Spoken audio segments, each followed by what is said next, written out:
Hello everyone, welcome back on सा commerce classes. सो 11 students, मैं आपके सामने फिर हाजिर हूँ अकाउंटेंसी की को नई वीडियो के साथ। अकाउंटेंसी में हम डिस्कस कर रहे थे chapter number 9 financial statement. So financial statement के अंदर मोस्ट ऑफ टॉपिक हमने कवर अप कर लिया है। हमारी बैलेंस शीट बचती है, वो आज की वीडियो में हम डिस्कस करेंगे कि समझेंगे कि बैलेंस शीट होती क्या है और बैलेंस शीट के अंदर हम कौन कौन से आइटम्स को इंक्लूड करते हैं। Okay, so let's start with meaning of balance sheet.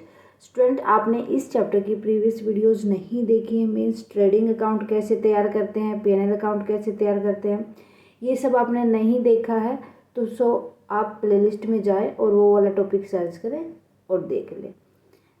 Balance sheet को करते हैं स्टार्ट।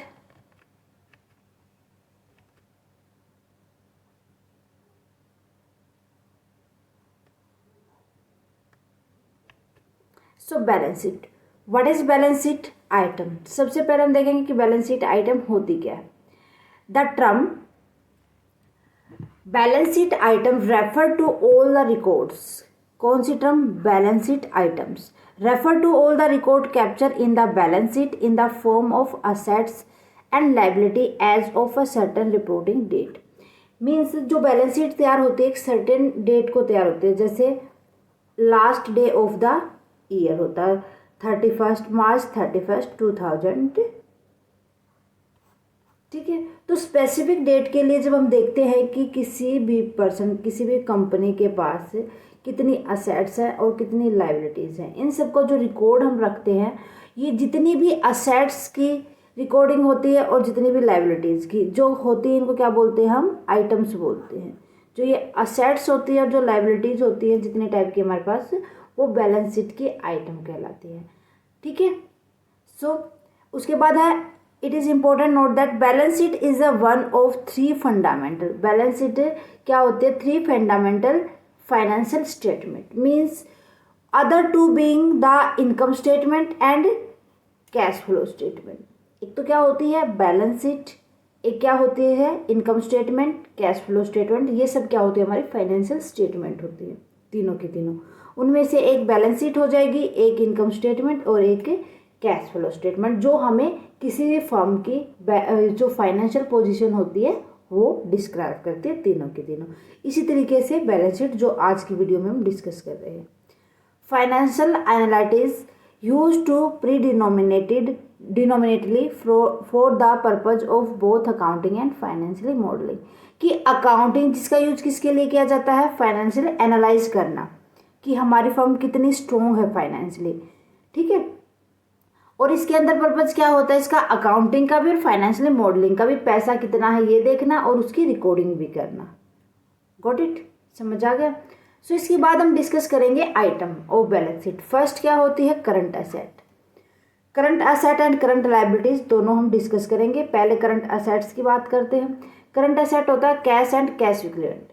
जितनी भी असेट से हमारे पास लिक्विड फॉर्म मिला है, लिक्विड फॉर्म ऑफ असेट होता है हमारे पास कैश, या जितना भी हमारे पास कैश इन हैंड है वो हमारा क्या होता है? Cash and cash equivalent. So इनको हम बैलेंस शीट की लेफ्ट साइड में दिखाते हैं। जो ये बैलेंस शीट होती है हमारी एज ऑन तैयार की जाती है हमारी, जैसे 31 मार्च 2022। Got it? इस तरीके से। सो ये हमारी हो जाएगी असेट साइड, ये हमारी हो जाएगी लायबिलिटी साइड। ठीक है, इतना क्लियर है? सो अब ये लेफ्ट कॉर्नर में होती है बैलेंस शीट के। यहाँ पर कैश इक्विवेलेंट किसको बोलेंगे? जो कॉम्बिनेशन होता है, जितना हमारे पास कैश बैलेंस होता है बैलेंस शीट के अंदर, किसकी वजह से? Primarily consist of asset that have मैच्योरिटीज of less than 3 month. जिसकी मैच्योरिटी क्या होती है? अभी 3 मंथ की, 3 मंथ से कम। Can be readily liquidated. उसको हम क्या मान के चलेंगे कि वो हमारे पास कैश है। मीन्स जब हमारे पास कोई भी ऐसी असेट होती है बैलेंस शीट के अंदर जिसको हम विद इन 3 मंथ हम उसको लिक्विडेट कर लेते हैं, मीन्स हमें बेचनी होती है, उसको हम कैश में कन्वर्ट करना होता है, तो वो भी हमारी कैश इक्विवेलेंट मानी जाती है। Example, cash equivalent include marketable securities. जितनी भी मार्केटेबल सिक्योरिटीज होती है वो किसके अंदर इंक्लूड करके चलते हैं? हम कैश इक्विवेलेंट के अंदर। उसके बाद नेक्स्ट आती है हमारी अकाउंट्स रिसीवेबल। अकाउंट रिसीवेबल के अंदर हम क्या देखेंगे, जितना भी नंबर ऑफ सेल हमने क्रेडिट के अंदर किया है, मतलब कोई भी हमने क्रेडिट सेल आउट की है, मीन्स उसका फ्यूचर में हमें पैसा मिलेगा, बट उस टाइम पर तो हमें उसको कैश में नहीं दिखा सकते बैलेंस शीट के अंदर जब बैलेंस शीट तैयार करते हैं। लेकिन ये तो है ना, वो हमारे लिए प्रोविजंस है कि फ्यूचर में हमें वो पेमेंट रिसीव होगी, तो इसीलिए उनको हम करंट असेट के अंदर दिखाते हैं। It is customary to represent the balance sheet net of all provision made to recover doubtful account, which account for a high profitability of them becoming bad debt। हो सकता है कि वो हमें फ्यूचर में पैसा ना भी मिले तो हमारे क्या बन जाएंगे, बैड डेट बन जाएंगे। It entities can recover the receivable, then the value of account receivable goes down while cash increase। हम कैश इंक्रीज कब दिखाएंगे, जब हमारे पास अकाउंट के अंदर जो क्रेडिट में सेल किया था उसकी अमाउंट फुल मिल जाएगी, जितने में हमने सेल किया था वो अमाउंट हमें मिल जाएगी। दैट मीन हम उसको क्या मानेंगे कि हमारे पास अकाउंट के अंदर पैसा आया, उसको हम कैश इंक्रीज करके दिखा देंगे, कैश के अंदर इंक्लूड कर देंगे। देन उसके बाद आता है इन्वेंट्रीज। ये किसको रिप्रेजेंट करके चलते हैं कि जितना पैसा हमारे बिजनेस ने किसी भी फिनिश गुड के अंदर पैसा इन्वेस्ट किया है, मतलब हमने कोई भी पैसा कोई भी चीज़ बनाने, कोई भी गुड्स प्रिपेयर करने में लगाया है, मीन्स जितना उसके अंदर वर्क इन प्रोसेस लगता है, रॉ मटेरियल खरीदने में लगता है, तो वो हमारे क्या कहलाते हैं, इन्वेंट्री कहलाते हैं। जब हम सेल करते हैं, जब हम जो हमने फाइनल गुड तैयार हुई, फिनिश गुड मिली, उसको सेल करेंगे तो जितनी भी उसकी वैल्यू होगी वो उसके अकाउंट के अंदर ट्रांसफ़र कर दी जाएगी, किसके अंदर, इनकम स्टेटमेंट फॉर्म के अंदर, cost of good sold. That mean ये क्या होगा, कॉस्ट ऑफ गुड सोल्ड का मतलब क्या होता है कि हमारे पास इतने की गुड्स थी, वो हमने सोल आउट कर दी इतने कॉस्ट पे। सो इन्वेंट्री के अंदर इसीलिए रखते हैं क्योंकि हमें अभी तक फाइनली जो जितना उसको बेचा था उसके ऊपर पैसा नहीं मिला है, इतने की कॉस्ट है बस हमारे पास। सो जो मैचिंग कंसेप्ट होती है, प्रिंसिपल होता है, उसके अकॉर्डिंग हम क्या करते हैं कि इनको इनकम स्टेटमेंट के अंदर दिखाते हैं, बट एज ए इन्वेंट्री हम इसको बैलेंस शीट के अंदर भी दिखा के चलते हैं। ओके, सो उसके बाद आते हैं प्रीपेड एक्सपेंसेस। प्रीपेड एक्सपेंसेस ऐसे एक्सपेंसेस जितने भी हमने ऑलरेडी पेड तो कर दिए, बट वो अभी तक उनकी जो जितनी भी सर्विस मिलनी थी हमें बैलेंस शीट की डेट तक वो सर्विस नहीं मिली। मीन्स जब हमने कोई भी एडवांस में पेमेंट कर देते हैं, ठीक है, तो वो सारे क्या कहलाते हैं, प्रीपेड एक्सपेंसेस। वो फर्म के लिए तो एक्सपेंसेस होंगे ना, है ना। सो इसके अंदर क्या क्या आ जाएंगे, advance payment for an insurance policy, salary paid to worker in advances, ये सारे के सारे प्रीपेड एक्सपेंसेस होते हैं, इनको हम बैलेंस शीट की असेट साइड में शो करते हैं। गॉट इट, क्लियर है। देन उसके बाद आता है non current assets. Non current assets के अंदर क्या होते हैं, जो हमारे पास किस फॉर्म में नहीं होती, कैश की फॉर्म में नहीं होती, जो हमारे पास असेट्स होती है, जैसे हमारे पास जितनी प्रॉपर्टी होती है, प्लांट होते हैं, इक्विपमेंट होते हैं, उन सबको भी हम कहाँ पर दिखाते हैं, अपनी जो बैलेंस शीट तैयार करते हैं उसके असेट साइड में। सो ये सारी की सारी क्या होती है, फिक्स्ड असेट होती है, जो कंपनी की बुक में रिप्रेजेंट होती हैं, इनका रिकॉर्ड रखा जाता है, लेकिन ये हमारे पास क्या होती है, लॉन्ग टाइम तक होती है, ठीक है।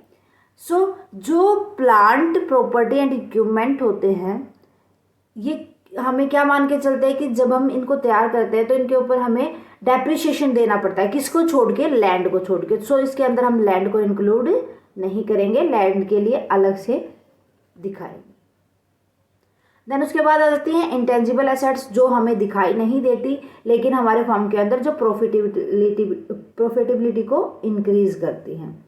सो this account of for all a company intangible fixed asset, these can be categorize is identifiable and unidentifiable. कुछ तो हमें दिखाई देते हैं, कुछ नहीं, जैसे ब्रांड, ठीक है, गुडविल, ये क्या करते हैं, पेटेंट लाइसेंस, ये क्या करते हैं, जैसे पेटेंट लाइसेंस तो क्या हो जाएंगे, आइडेंटिफिकेबल हो जाएंगे, हम इनको आइडेंटिफाई करके चल सकते हैं इंटेंजिबल एसेट्स को। लेकिन जो ब्रांड वैल्यू होती है, जिससे हमारे पास ज़्यादा उसकी सोल्स मिलती है, सेल्स मिलती है, और गुडविल होती है जो हमारी बिजनेस को फेमस करती है, ठीक है, जिससे हमारे बिजनेस की वैल्यूज इंक्रीज होती है, तो वो क्या होती है, अनआइडेंटिफिकेबल असेट्स होती है। गॉट इट, क्लियर है इतना। देन उसके बाद आती है करंट लायबिलिटी। वो बात की थी हमने असेट साइड की, अब हम बात करेंगे लायबिलिटी साइड की। इसके अंदर आते हैं कुछ अकाउंट्स पेबल। अकाउंट्स पेबल के अंदर क्या आ जाएगी, ये रिप्रेजेंट करके चलता है किसको, dollar value of money. Means क्या होगा कि हमने, हमारी कंपनी ने क्या कर दिया, कोई भी गुड्स की सप्लाई तो दे दी, ठीक है, मतलब परचेज कर ली हमने, बट उसके लिए हमें क्या करना है, वो क्रेडिट में हमने परचेज की है, लेकिन उसके फ्यूचर में हमारे पास उसको पैसा तो देना है ना। सो जो पैसा हम देंगे वो हमारे से क्या होगा, कैश डिक्रीज होगा।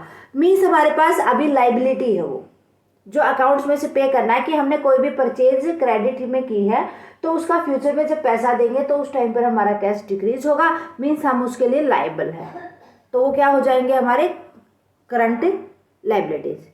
उसके बाद आता है अनअर्न्ड रिवेन्यू। अनअर्न्ड रिवेन्यू कौन सी हो जाएगी, ये वो रिवेन्यू होती हैं जिनकी पेमेंट हमें फ्यूचर में रिसीव होगी। दैट मीन क्या होगा कि जो हमने, जितने भी हमने पे किया है, मतलब जितनी भी हमारे पास रिवेन्यू हुई है, वो हमने डिलीवर तो कर दी, सर्विस तो दे दिया, प्रोडक्ट तो दे दिया, उसके बदले किस डेट तक, बैलेंस शीट जिस दिन हमने तैयार की थी, बट उसकी पेमेंट अभी तक हमें मिली नहीं है, तो कौन से हो जाएंगे, unearned revenue. So notes payable. Notes payable क्या होगा, यहाँ पर जितने भी हमने क्या किया था कि हमने इंक्लूड यहाँ पर क्रेडिटर को भी किया था कि जितने भी क्रेडिटर होते हैं, मीन्स जो अकाउंट पेबल का पार्ट होते, जो अकाउंट पेबल का पार्ट तो नहीं होते, लेकिन उनका उसी ईयर के अंदर हमें पेमेंट मिलनी थी, हमें पेमेंट देनी थी, ठीक है, पे करनी थी, मिलनी नहीं थी, यहाँ पर पेमेंट देनी थी, ठीक है। सो किसके अंदर, उसी ईयर के अंदर। However there are instances where not payable. Not payable का मतलब क्या हो जाएगा, अभी तक हमें पे नहीं किया है, appear as a part of non current liabilities as matured is the more than 1 year. देखो ये करंट लाइबिलिटी कब तक रहेंगे नोट पेबल के अंदर, नोट्स पेबल जो अगर हमारा उसी साल के अंदर, मान लो कि हमें उसी साल के अंदर अगर पे करने हैं, तो किसके अंदर रहेंगे, करंट लाइबिलिटी। अगर वो उसके लिए पेमेंट करने में 1 साल से ज़्यादा टाइम लगता है, तो वो आ जाएंगे हमारे non current liability. Got it, clear है। सो उसके बाद आता है current portion of long term debt, कि हमारे पास ना लॉन्ग टर्म डेट थे, उनका अभी का portion, means with in 1 year का, 1 साल के अंदर जिनका हमें पेमेंट करना है, उसका जितना लॉन्ग टर्म, यहाँ पर क्या है, लॉन्ग टर्म डेट है, लेकिन वो किसके रूप में हो सकता है, या तो इंटरेस्ट के पे रूप में हम दे सकते हैं, या हम उसको क्या मान के चले कि इतना पार्ट हम, कई बार क्या करते हैं हम डेट किस लिए लेते हैं कि हम ना 1 लाख रुपए मान लो कि हर साल देते जाएंगे आपको, तो उस साल जो हमने 1 लाख की पेमेंट करनी थी, अगर वो हमारी पेमेंट बाकी है, तो उसको हम क्या मान के चलेंगे कि वो हमारे करंट लाइबिलिटीज है। अगर उसको हमें पेमेंट करना है 1 साल से ज़्यादा के टाइम पर, तो उसको मान के चलेंगे हम नॉन करंट लाइबिलिटीज, ठीक है। देन उसके बाद ये तो थी करंट लाइबिलिटीज की बात। उसके बाद आती है नॉन करंट लाइबिलिटीज, जिसके अंदर हम क्या लेके चलते हैं, बॉन्ड पेबल्स। बॉन्ड्स पेबल्स क्या होते हैं, यहाँ पर ये वैल्यू को रिप्रेजेंट करके चलते हैं कि हमारे पास कितने बॉन्ड्स हैं जो हमने इशू किए हैं, और कितने उसके रूप में हमारे पास जिस दिन हमें बैलेंस शीट तैयार करनी है वो हमारे पास आउटस्टैंडिंग बची है। मीन्स जो हमारे पास करंट, जो बॉन्ड्स की वैल्यू है जो हमें पे करनी है, या जो कंपनी ने बॉन्ड इशू करने हैं लेकिन अभी तक वो आउटस्टैंडिंग है, तो उनको भी हम क्या मान के चलेंगे, नॉन करंट लाइबिलिटीज। बट यहाँ पर जो क्या होगी, जो बॉन्ड्स होंगे वो हमारे क्या होने चाहिए, 0 कूपन या कूपन पेइंग, ठीक। उसके बाद आते हैं long term debt. Long term debt कौन से होते हैं, जो लॉन्ग टर्म, जो हमारे पास डेट है रिमेनिंग, जो बचा हुआ, उसको रिप्रेजेंट करके चलेंगे। कौन सा, जो बचा हुआ है long term debt.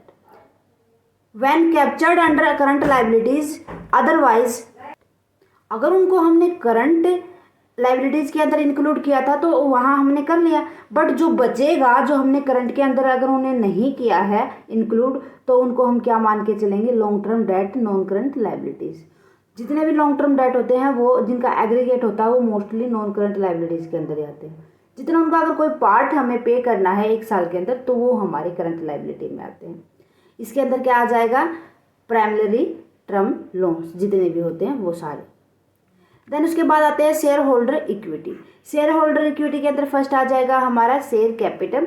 Share capital के अंदर जितने भी हमारे पास अथोराइज कैपिटल होती है, paid up capital, share capital होती है, वो सारी की सारी इंक्लूड करके चलते हैं। अथोराइज्ड कैपिटल का मतलब क्या होता है? अथोराइज्ड कैपिटल का मतलब होता है जितने भी मैक्सिमम नंबर ऑफ शेयर किसी भी कंपनी ने इशू किए हैं उनकी जितनी भी कैपिटल। उसके बाद पेडअप का मतलब हो जाएगा कि जितने भी नंबर ऑफ शेयर इशू किए थे शेयर होल्डर को वो। अब देखो ये तो थे किसको हमने इशू किए थे, शेयर होल्डर को। यहाँ पर जितने भी नंबर ऑफ शेयर, जितने टोटल नंबर ऑफ शेयर किसी भी कंपनी ने इशू किए हैं। Usually paid up share capital remain stable over the period of time until there are subsequent round of equity infusion to fund business recruitment. कि ये किसी लिए करते हैं हम, जितनी भी पेड अप शेयर कैपिटल होती है वो क्या होती है, स्टेबल होती है पीरियड ऑफ टाइम, जितना स्पेसिफिक पीरियड था। लेकिन कई बार क्या होती है कि पेड अप कैपिटल के लिए भी हम क्या कर सकते हैं कि भाई हो सकता है कि उन्होंने एक्स्ट्रा टाइम ले लिया हो, ठीक है, लेकिन जो पेड अप होगी वो हमारी फिक्स होगी, उसको हम इंक्लूड नहीं करेंगे पेड अप कैपिटल के अंदर। Got it? इतना क्लियर है। उसके बाद बचता है हमारा रिटेन अर्निंग, जिसको हम बैलेंस शीट की लायबिलिटी साइड इंक्लूड करते हैं शेयर होल्डर के अंदर, ठीक है।